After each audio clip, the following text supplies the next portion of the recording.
On July 15, 2020, this tweet was posted on Elon Musk's account. "Send me $1,000 worth of Bitcoin, and I will return it to you for 2,000. This offer is valid for 30 minutes only." And below the tweet, there was the Bitcoin wallet number. The tweet looks like a scam, but it was posted on Elon Musk's official and verified account.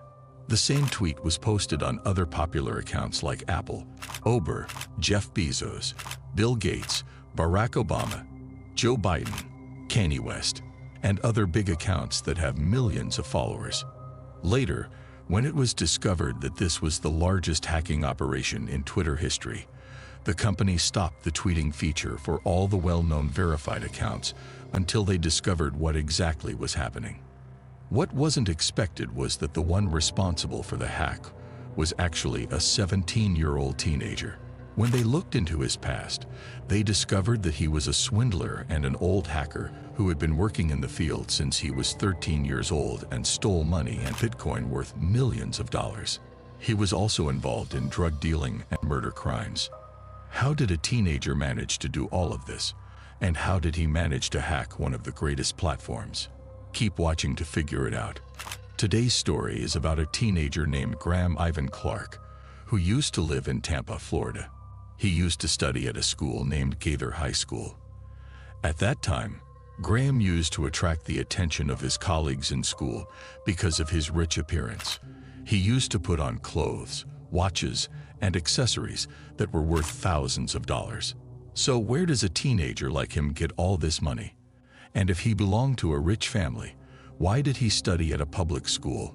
The fortune that appeared on him prompted many of his colleagues to try getting closer to him and becoming his friends, which he took advantage of and asked them to do his homework, help him cheat in exams, and things like that. In return, he used to invite them for dinner and buy them what they needed. It was a win-win relationship.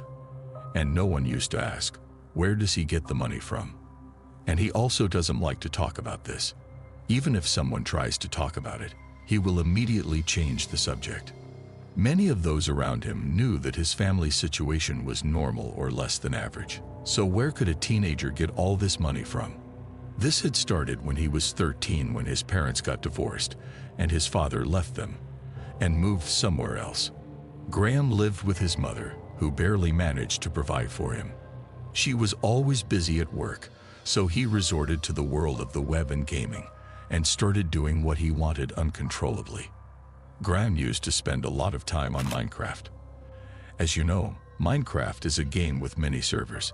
Each group of people can make their own server, play with each other, and enjoy all the things they can do inside the game, like building houses, gathering materials, and many other things. In parallel, they can get to know each other and make friends. Just like any other place in the world, there is a high possibility of meeting bad people who try to take advantage of and steal from others. In Minecraft, Graham entered the world of fraud. On the web, Graham went by the name Open. He had an account on Twitter and a YouTube channel with the same name. He had followers that loved him, especially because he used to pretend to be a kind guy in his videos.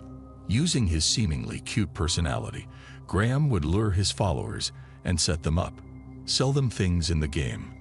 And after transferring money, he wouldn't provide the buyer with what he bought. He also used to sell capes for Minecraft characters that were worth hundreds of dollars, and he used to vanish immediately after receiving the money, taking advantage of his followers' trust. Graham used to get a lot of money out of this scam in his teens. Oh really, I don't care, because you're like 12. I'm like 12, but I make more money than you. Yeah, obviously. You don't think you want me to show you my PayPal?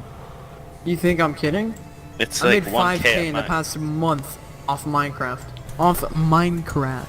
Graham used to proudly talk about what he was doing, to the point that his bad reputation began to spread among his followers and community. Some YouTubers started uploading videos to warn people about him. For example, this YouTuber uploaded a video in which he exposed Open, saying that he is a scammer, and he mentioned stories of the followers that were scammed by Open. Because of this YouTuber's video and many other videos, Graham got banned from many Minecraft servers, But Open would take his revenge on this YouTuber. So Open ended up getting banned off of like all these servers after I showed the proof in my videos of how he was scamming. And then that is when I ended up getting hacked. Graham hacked the YouTuber. He hacked his email, his YouTube channel, and all his accounts. We don't know if Graham hacked the YouTuber on his own or hired a hacker, but most likely he hired a hacker due to the fact that Graham wasn't experienced enough at that time in hacking, but he had money from scam operations. Graham took his revenge on that YouTuber and hacked all his accounts. He even used them to scam his followers. By impersonating him on social media, he literally smeared his reputation.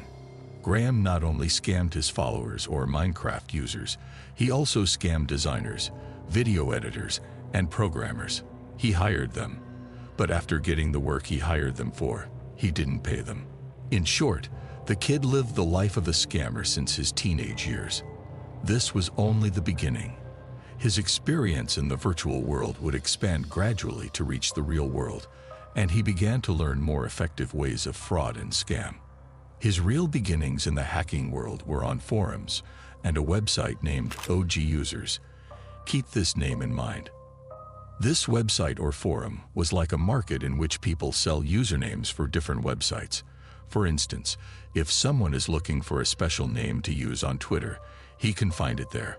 Although this website promoted itself as a legal place, all the people who offered usernames for sale on it were actually hackers. They hacked the accounts and sold them. Usernames on the website cost thousands of dollars. Graham entered the website and began selling usernames. At that time, Graham moved from being the scammer to being the hacker.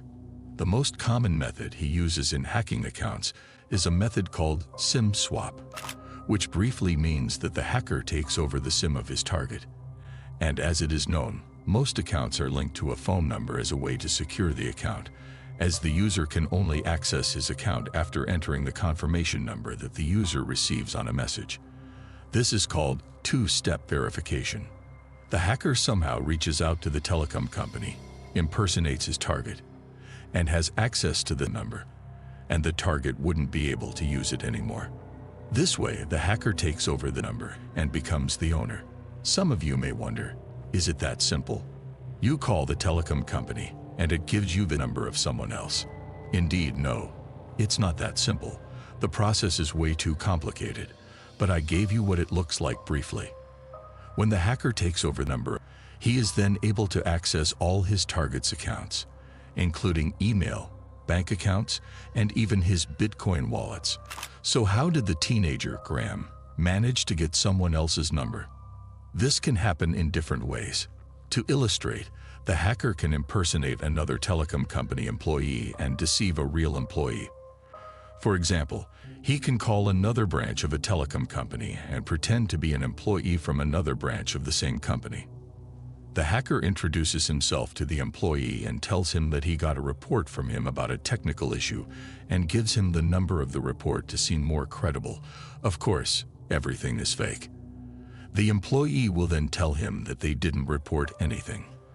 Afterwards, the hacker gives him a link to a website that appears just like the real company website and asks him to log in with his own company account to check the report.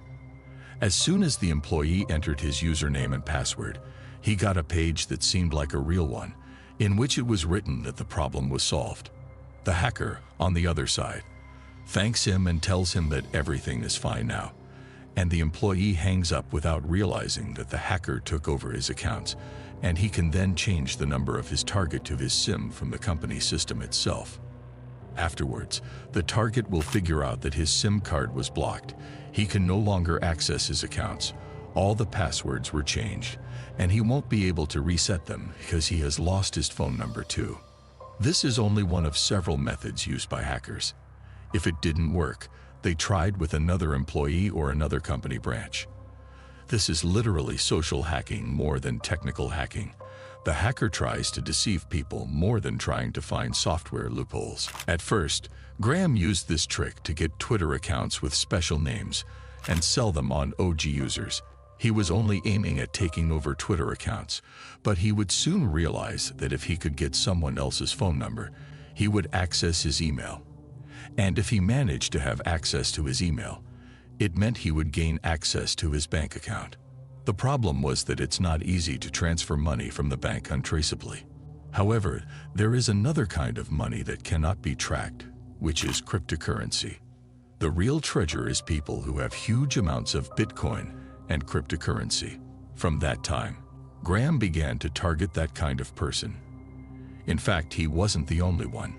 There were and are still many attacks of this kind, in which the hacker somehow gets someone's phone number, enters his Bitcoin wallet, and steals all his money. The wallet owner can do nothing about it because no one can track Bitcoin transactions. For this reason, we began to hear a lot about thefts of that kind that were worth millions, figures that even bank robbers couldn't get. It would be easier if the thief could access a Bitcoin wallet. Graham made his way when he was 15 years old. He first began to sell usernames on OG Users, and thanks to this website, he got to know many hackers who mastered this trick and started learning from them. They even formed a small community. Most of them were bragging about their fortune by posting all the things they bought on social media. Luxury cars, expensive watches, clothes, and shoes worth thousands of dollars. In the beginning, Graham used to earn thousands of dollars out of this job. Then he began making hundreds of thousands, and little by little, he started making millions. So he started choosing his words carefully. He used to go on Twitter, look for cryptocurrency platforms accounts, and look for his targets among the followers, someone who appeared to have a huge fortune in Bitcoin and cryptocurrencies. Most of those people brag about their fortune on social media, and they use their real personal information, which makes them easy targets for hackers. After identifying a potential target, Graham performs an operation on him called doxing, which is the act of revealing identifying information about someone online, such as their real name, home address, workplace, phone number, email, and other personal information. They got all this information from websites that sell personal information that the user submits to several websites. This process does not require experience. Many ordinary people can exploit it and usually use it to harass, such as when they report someone and the police break into his house, even though he has not done anything. However, this wasn't Graham's goal.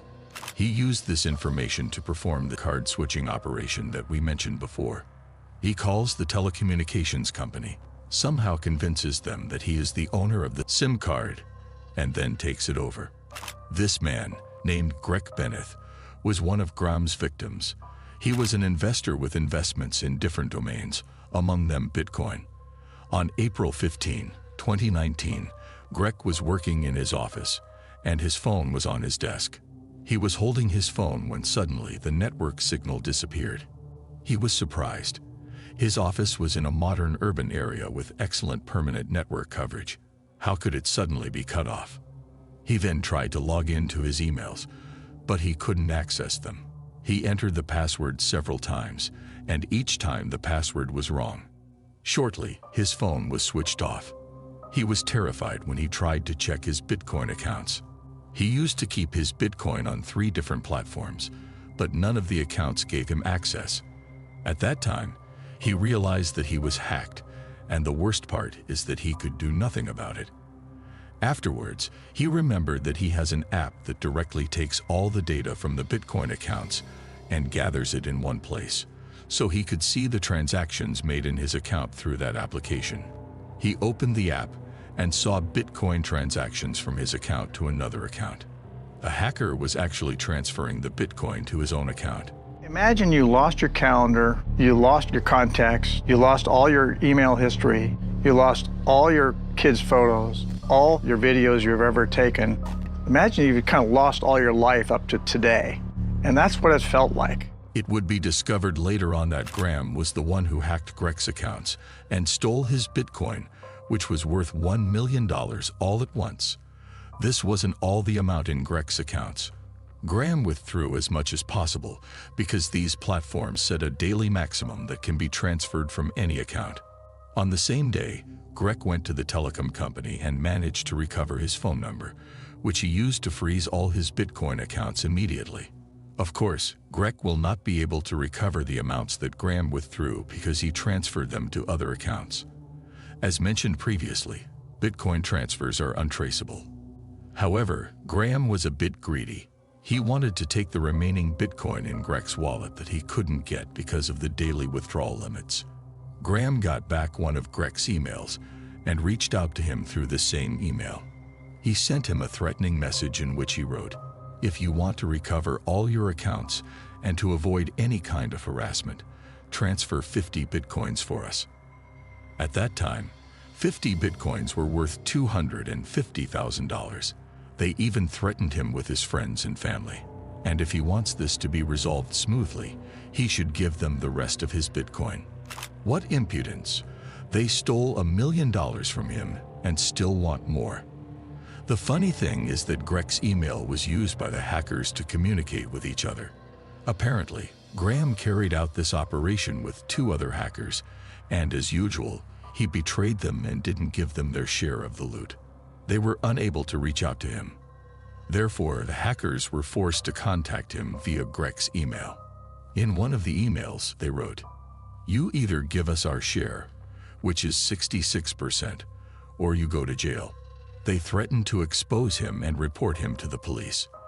This wasn't strange to Graham, who has scammed people since he was a child playing Minecraft. However, this time he fools bad people like him, which puts him in bigger danger. Those people held grudges against him, and sometimes they tried to harm him. This is the testimony of one of Graham's friends and acquaintances who were with him at the time, whose identities have not been revealed, but who were very close to Graham. They got his family's personal info. They were just constantly harassing him. Someone sent people to Graham's house to scare him or even rob him at one point. Well, they were planning his robbery. They wanted to have him like tortured and like a lot of dark things done to him. Graham not only entered the world of fraud and hacking, but also entered the world of drugs. He was trading in weed and some narcotic pills that he was also taking. He also made some bad acquaintances in the world of drugs. One day, in late 2019, Graham was involved in a shooting incident that ended with one of his friends' murder. Actually, what happened is that Graham and 2 of his friends, who were his age, went to the house of a drug dealer carrying a gun. The reason for the visit was not specified, but apparently there was a conflict between them about a debt, money, or something like that. Graham stayed in the car, and his 2 friends broke into the house of the drug dealer, who had a gun too. As soon as he saw the 2 of Graham's friends in his house, he shot them. One of them died immediately, and the other was severely injured. As for Graham, he left the area with the car straight away after hearing the sound of gunfire. The police then arrived and started investigating the incident. They questioned the guy who was injured and told them about Graham.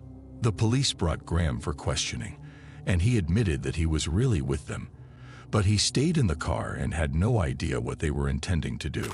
All he knew was that his friends asked him to drop them off at that house, and when he heard the gunfire, he got scared and escaped. He completely denied his involvement in the incident. The investigators saw that there was a contradiction between what Graham was saying and the evidence they had, but in the end, all they could prove was that he was in the car at the time of the incident, and that was not enough to be convicted. After the incident, the director of Graham's high school stated that the students involved in the incident would no longer be allowed to enter the school. This was the end of Graham's journey in school. He then left his mother's house and bought his own apartment. However, the authorities kept an eye on him, and their investigations about him continued. What made things even worse was that he was one of those teenagers who brag about their money on social media. Hackers and scammers were competing with each other to see who was wealthier. They bragged about their cars, watches, travels, and even their parties. So the authorities were pursuing them. For example, this man, who named himself Xavier, stole almost $7,500,000. By using the SIM swap method we mentioned before, the same method that Graham used in hacking, he was sentenced to 10 years in prison when he was 21 years old. When the investigators investigated Graham, they knew something was unclear, So the prosecutor's office took over the investigation, and after they had enough evidence against him, they issued a search warrant for his house and actually broke into it and arrested him. The detectives managed to confiscate 400 bitcoins, which were worth, at that time, almost $4 million. Graham was earning much more money than was expected from hacking. They confiscated $4 million, but in fact, while investigating him, they thought he had only stolen $1 million. That's the amount they were sure of. The detectives conclude that the other $3 million must have been stolen too, but they were unable to prove it because, as mentioned before, Bitcoin transfers cannot be tracked. The case remained complicated and lasted for 8 months. Eventually, the prosecutor's office made a deal with Graham. They offered to hand over $1 million of the money they confiscated, and they would give him back the remaining $3 million, and he wouldn't be prosecuted. Graham accepted the deal immediately and got away with $3 million. Everyone knew that it was stolen. The reason for the case's complexity was that Graham was a minor. He was under 18 years old. Hacking and scamming are federal crimes. Under U.S. law, minors are not prosecuted for federal crimes. The law may need to be changed to allow the federal system to catch up with the reality that you have younger kids getting involved in online scams, crypto scams that really merit more serious prosecution and punishment, which federal law doesn't currently allow. There were many problems and obstacles that prevented suing a minor, and this is what allowed Graham to not be imprisoned in the end with $3 million. Do you expect that after all this, Graham will repent and stop hacking and scamming because he was close to being imprisoned? Of course not. On the contrary, as long as he was still a minor and wouldn't be prosecuted, Graham thought about doing more and bigger crimes. The only problem he had was that he was 17 years old and only had 8 months left to become an adult. He thought that he should exploit them as much as possible to commit crimes greater than previous ones before getting 18 years old, and this way he wouldn't be prosecuted. What happened on July 15, 2020 was literally insane. Graham carried out the biggest hacking operation in internet history. He did not hack any normal website, but rather Twitter, one of the largest social media platforms in the world. Breaking news tonight on what appears to be a major security breach at Twitter. And seemed to target high-profile users with millions of followers. Just breaking, Twitter says it's investigating the apparent hacking of many high-profile users. All of a sudden, tweets were posted one after the other. Tweets from the biggest accounts on Twitter, 130 accounts with millions of followers. Elon Musk, Bill Gates, Jeff Bezos, Apple, Barack Obama, Joe Biden, Floyd Mayweather, and many others. All these accounts posted a tweet. Its content, in short, was that the account owner decided to give his money back to his followers. Whoever sent a Bitcoin, he would double the amount.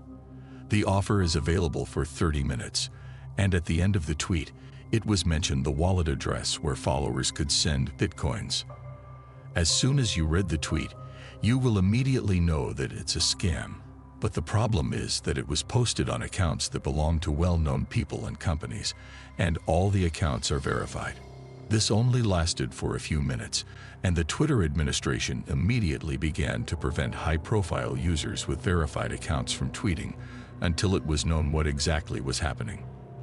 There was a man named Hazy Bawan who runs a security technical company that specializes in protecting people from hacker attacks, especially SIM swap attacks that we mentioned before. So there was communication between him and some hackers. One of them sent him this message: "Twitter will be fun today." Hasib asked for clarification, and the hacker told him that there was a community that managed to take over any Twitter account. The hacker belonged to the OG users community, the website where social media accounts are offered for sale. Hasib asked him where he got this from, and the hacker sent him a post that was published on the forum in which it was written, "Buy any Twitter account for only $2,000 to $3,000, and you will get the account password." This was posted on the forum by someone whose name is Chewan. Hasib tweeted a screenshot of the post to warn people that this is the source of hacking. 10 minutes after the tweet, Hayseeb got this message in private. "Can you please remove your tweet? I don't want people to think I'm the bad guy here." Hayseeb asked who he was, and he replied, "I'm Chaewon, the one who posted accounts for sale." Chaewon was trying to convince Hayseeb that it had nothing to do with the hacking operation, and that it was just an intermediary, and he didn't want to be involved in this crime. Hayseeb gave him a journalist's phone number and told him that he had to tell the journalist the whole story if he wanted to clear his name. Otherwise, he would be arrested sooner or later. Chaewon felt like he had no other option than to contact the journalist. He then reached out to the journalist and told him the whole story. He even revealed his real identity to him. He said that he is a young boy who is 19 years old. His name is Mason, and he lives in England. The boy was extremely stressed when talking to the journalist. Mason told the journalist that he had nothing to do with the hacks and was just selling accounts. The journalist asked him where he got those accounts from, and Mason replied that someone named Kirk reached out to him on Discord. Kirk is one of Twitter's employees, and he is the one who provided Mason with the accounts. The journalist was surprised and asked him in astonishment, "A Twitter employee?" Mason said that he actually didn't ask him, but he just assumed that whoever has access to all these accounts, if he is not a Twitter employee, no one would be able to hack all these accounts at once. Mason said that Kirk reached out to him and asked if he could help sell some accounts. Mason didn't really believe that this guy could have access to any Twitter account. Kirk, in an attempt to assure Mason, asked him to give him any account username he wanted, and he would give it to him. Mason demanded the name anxiously. Such a name is hard to find. However, a few seconds later, Kirk gave Mason the account with the password. Mason logged in and realized that this man was really capable of doing what he claimed to do. Mason accepted to help sell the accounts and posted what we saw before on OG Users. At that time, Mason was probably not aware of what he got involved in, but he certainly realized that the game was bigger than he thought after seeing all the big accounts on Twitter post that tweet. The question now is, who is Kirk? Of course, we all know the answer, but at that time, how could they find out his identity, and how was he able to carry out such a large hacking operation? A few days after Graham was released by the authorities, the deal was made, and he came out with $3 million. Graham and another boy who was 2 years younger than him began their plan to carry out this operation. That boy was much more skilled at hacking than Graham. The boy's identity and name weren't revealed because he is still a minor to this day. So Graham worked with that little boy to carry out the Twitter hacking operation. It was 2020. We all know what the world witnessed that year: a pandemic. And as a precaution, many large companies adopted the remote work system. Twitter, like other large companies, made their employees work at home. All Twitter employees had to log into their accounts and the company system from their personal devices at home. Graham and his friend checked the employees' accounts and made a list of each employee so they could know his identity. Then, using the data they gathered, especially their phone numbers, they began to call the employees and pretend to be technical employees on Twitter, and there was a problem to be solved in the account of the employee they were calling. The two boys seemed confident and convincing. Eventually, they asked the employee to enter a fake page, but it appeared just like the real website of the company. The employee enters the page and submits his username and password without realizing that he is actually submitting them to the hackers. Graham and his friend take the login information, enter the employee account, and see what powers he has. Not all Twitter employees have the same powers. The powers of entering any account and changing the email or password are high powers that are given to particular employees. Graham and his friend kept logging into Twitter employees' accounts one after the other, looking for an employee with the power to change passwords and emails. The more accounts they logged in, the more powers they found, until they reached the account of one of Twitter's managers. This man has the power to access any account and change its password and email. They had finally found the tool that would allow them to take over any Twitter account. What was insane is that the operation wasn't led by another country or a group of professional hackers. It was carried out by 2 teenagers. Although the operation was genius, the material benefit of the operation was limited in vision. All the boys cared about was getting unique account names to sell, and then the Bitcoin scamming operation, while they could have benefited much more financially. Using the large companies' accounts that were at their disposal, they could have manipulated the world economy. For instance, they could have tweeted that most of Apple's managers had resigned. The company's stocks would fall immediately, and the 2 boys would make millions if they shorted the stocks. Moreover, they had access to celebrities' conversations. They could have revealed their secrets, bought them, or blackmailed them. The platform was literally theirs. They could have done serious things economically and politically, but luckily they were still teenagers. This wouldn't last long. 2 weeks after the hack, exactly